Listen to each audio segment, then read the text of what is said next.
Abbanka kuyo kanin mojjiraani kan inni itti fayyololee fi viidiyoo kaleessa galgala gadhiisanii turan argitanii jirtu jechuudha. Kan inni itti lolee fi maaliif itti dubbattaa jedheeti. Maaliif itti dubbattaa? Deebi'ee immoo maaliif viidiyoo ishee bakkee baaftaa? Otuma ta'eyyuu hiccitiin dhoosituu fi jedhee viidiyoo immoo fidinaan jettanii jirtu. Viidiyoo sana nuu fidii eessa jira nuti yuutuuba keenya beeknu hin argine jettanii koomentii jalatti naa barreessaa turtanii jechuudha. Viidiyoo sana daqiiqa 3 isinii waraabee fidee jira. Warri kaan immoo kuuwwan immoo nama 8,000 nama 10,000 faana daawwachaa ture jechuudha. Hin beektu kuuwwan immoo jechuudha. Viidiyoocha isinii fidee jira. Viidiyoon kuni piraankiidha moo dhugaadhaan mucaa keessa jira moo uummatan piraankii godhe moo mucaa keessa jira? Isinummaaniyyuu adda baafadhaa ilaala. Diraamaadhaa fi mucaadha viidiyoo kana kanarratti ilaaltanii yaada keessan barreeffachuu hin dandeessu jechuudha. Viidiyoo isinii fideen jira. Gara viidiyootti isin dabarsee gara haasaa kootiitti deebi'aa jechuudha. Mucaa kee nutti agarsiisi. Mucaa kee nutti agarsiisuu qabdaa waranaan jettanii. Mucaa kee amma argisiisu kan mucaan ji'a ja'a guutu. Ji'a ja'a booddee isinitti agarsiisa malee amma isinitti argisiisu ishee maaliif jennaani? Amma hin ta'uudhaan ija namaatiif gaarii miti. Ija namaatti gadi hin baasini mucaa kee naan jedhani. Kanaafuu gadi hin baasu. Ija namaatti ji'a ja'a guuttee jennaani isinitti argisiisaa isiniin jedha. Malee amma isinitti argisiisu bareeda miti. Abbaan fakkaatti. Abbaan baay'ee bareeda kan diimaadha. Kanaaf abbaa fakkaatti hin jettiin. Baay'ee tokko abbaa fakkaatti ani silaa gurraattiidha. Kanaafuu abbaa fakkaatti isinitti agarsiisaa isiniin jedha. Hunda keessaniyyuu nutti agarsiisuu diddee hin jedhina. Booddee isinitti argisiisa maaliif jennaani ji'a ja'a gaafa guuttu mucaan namatti mul'atti malee amma namatti mul'attu jechuudha. Beebishaa የኔ ቆንጆ የኔ ህልዋ የኔ ኬክ የኔ ቾኮላታ የኔ ሁሉ ነገሬ ነው እኮ እንደ አንተ ተነስን ከናደ ብየር ማታፈ ወፍታ ኩራባስ አልጀቹ የኔ ሁሉ ነገሬ የኔ ቤቢሻ akkasi ka ijoollee keenya ol qabachuun geenye beektu lapheerratti ol qabachuun geenye ganaadha. Qomatachuu ol qabatu miti qomata ol qabachuun geenye ganaadha. Xiqqoo afee jira jechuudha. Qomata ol qabachuu fi isiniin jedha.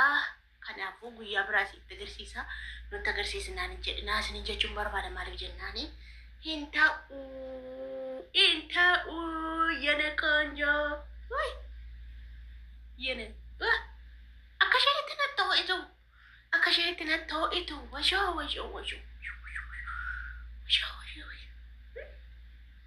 kana gatanii galuure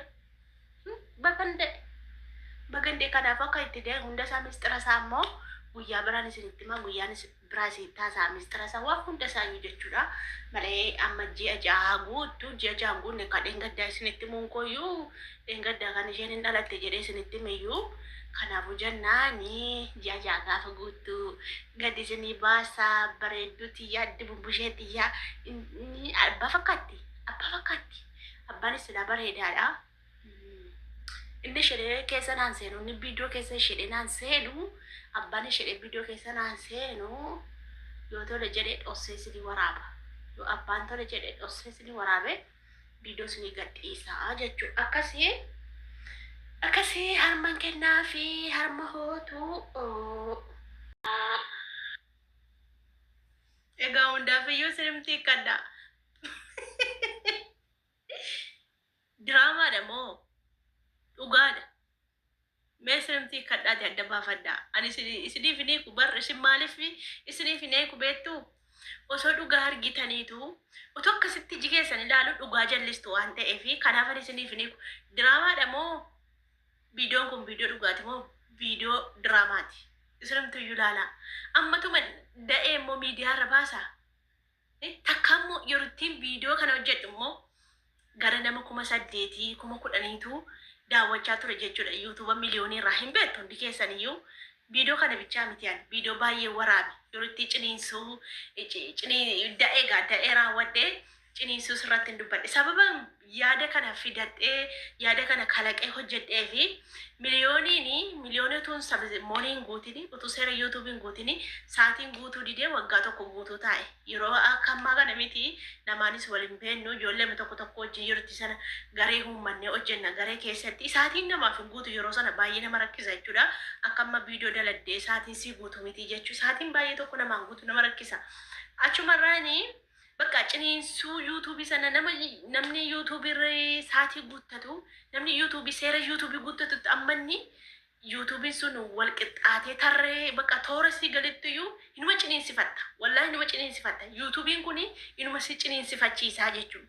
Saniin booddee yuutuubiin akkan ta'anitti ta'ee yuutuubiin miliyoonii kun monii ta'ee jechuudha. Kanin sabboontuu miliyoonii kanan dura bani. Otoo miliyooniin jiru sabboontuun monii ta'ee seera yuutuubii guuttatee guddatee jechuudha. Saniin booddee bakka bifa kanaatiin akka mucaa dalga qabadhee bifa piraankiitiin bakka ciniinsuun narra ture malee nagaanii kameeraa nagaan da'eera jechaan ture malee fayyoon maal jetti birrii kadhachaa turte jette bar ijoollee arsiitu birrii gargaaree jette bar dhageessanitu viidiyoo keessatti ijoollee arsiitu birrii gargaaree birrii kadhachaa turte. Mee guyyaa tokko birrii isin kadhadhee beeka? Diraamaan hojjechaa jira. Kan hin hojjechuu piraankiin hojjechaa jira. Akkamitti birrii kadhadhaan? Warroota tokko waa yaada keessa na fidde. Namoota tokko otoo piraankii hojjetu miidiyaa kanarraa jechuudha. Piraankiidha kan isaan hojjetanii ijoolleen keenya miskiina gowwaa mitiire piraankii hojjetu viidiyoo fidanii boo'anii akkanan ta'ee kanarra akkadhee sana akkana ta'ee kan akkana ta'e jedhaniitu viidiyoo waraabu. Walii galanii jechuun walii galteedhaan ijoolleen keenya miskiina bo'aa walti kana keessa miskiinummaa ijoollee keenya baranii akkaawuntii buukii maxxanfataniitu birrii ergitiif ijoolleen biyya rabaa teesse. Isa kanatti yaada keessa na dhufe gaafa Fayyoon haasoftu ani guyyaa tokko birrii kadhadheen beeku. Guyyaa tokko jechuun maaliifan kadhadhaaf kan hin gochaa jiru piraankiidha. Ani jireenya duuniyaa kanarraa dhimma ittiin qabu.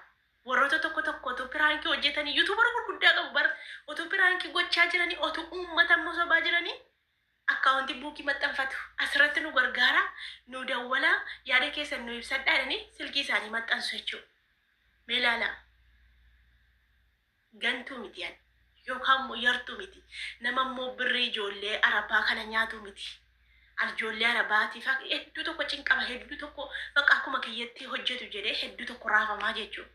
Ijoollee sapiraayisii na godhee laaptooppii naa bitee warqeellee naa biteetu jira. Isaaniif iyyuu kuuwwanii deebisee jiraan. Kuuwwanii deebisee hiriyaan baay'ee jaalladhuuf baay'ee kabaju tokko attamitti sapiraayisii godhee ati naa deebista kan jettu na loltee amma walitti naasa'u. Maaliif dudda namaa deebisuu qabda waan ta'eef dirqama jedhee itti yaade dudda deebiseefi jennaan naannoo odde cirmasaa. Isa nyaachiste na keessa hoqqiste moo maal jette? Dhugaa Rabbii naannoo odde jechuudha nama kanaa miti. Abbaan kakuuyii jechuudha kan inni har'a Fayyoo lolee fi waan dhugaa kiyya beekuuf abbaa jalqaba viidiyoo hojjete. Ani viidiyoo hojjedhee sa'aatii 4 booda dhufteetu viidiyoo hojjette. Ani gara laafummaa koo yookaanis immoo sharrii garaa namatti keessa kiyyatti sharrii namarratti yaadeen beeku'an. Maalan godhe dhufee maqaadhuma dha'eetanii dhufee dubbadhe. Iseen garuu maqaa nan dhoofne ashmuriidhaanitu saachaadhaanitu namni tokko saachaadhaani qineedhaan sin arrabsu qineedhaan waasiin jedhu saachaadhaan namni waasiin jedheen beeku saachaadhaanitu naan jettee jechuudha. Ani immoo jala taa'ee viidiyoo isaa dhaggeeffadha. Saachaadhaan naan jettee qineedhaan na waraantee jechuudha. Garuu maqaa nan dhoofne. Haadha kootuu fi yookaan sabboontu jettee maqaa nan dhoofne. Ani immoo isa qabadhee dhufee dhaqee sagalee qabeef maaliif akkas jettee kan isee faarsisu mayyaa faarsee waana maaliif ati immoo ayyuu narratti faarsitee kanaan dura faarsisu jedhee sagalee qabeef dhaggeeffachuu diddinan eegi achumaan dhufee maquma dha'ee dubbadhe. Ani gabeetta garuma laafummaa koo sharrii wayii sin qabu ani iccitii wayii isa nama dhossan hin beeku akkuma na argitan falfalee tanaa sa'aa jechuudha. Gara laafummaa koo dhufee dubbadhe. Maqaa ishee dha'ee mataa faraancaa maraatu fakkaattee dhuguma immoo maal mataan see faraancaa miti mataan see dhuguma qiciicaa miti waanuma jiruun waan fayyaa fideerra keenya bara waanuma isheen qabduu fideerra kaa'ee jechuudha. Achumaan kanarraan qabattee maachuun natti baatee narraa gabbuu didde. Ani irraa gabbuu isheen irraa gabbuu. Abbaa kakuu kanatti kabaja dhoowwattee ulfina dhoowwatteetu mataarra dhaabattee kan dubartiin sila dhirsaa kabajamtee bultu kan sila ajajamtee bultutu mataasaarra baatee quruphistii jechuudha. Amma kun abbaa manaati. Sila abbaa mana jabeeffachuu qabdi moo mataasaarra baatee itti iyyuu qabdi. Eenyu bushaa jira eenyu togganaa jira mana isa moo ishee gaafa laaltan. Kanaafuu dhugaa jirtu bakka dhugaan jirtu ilaalaati dubbadha.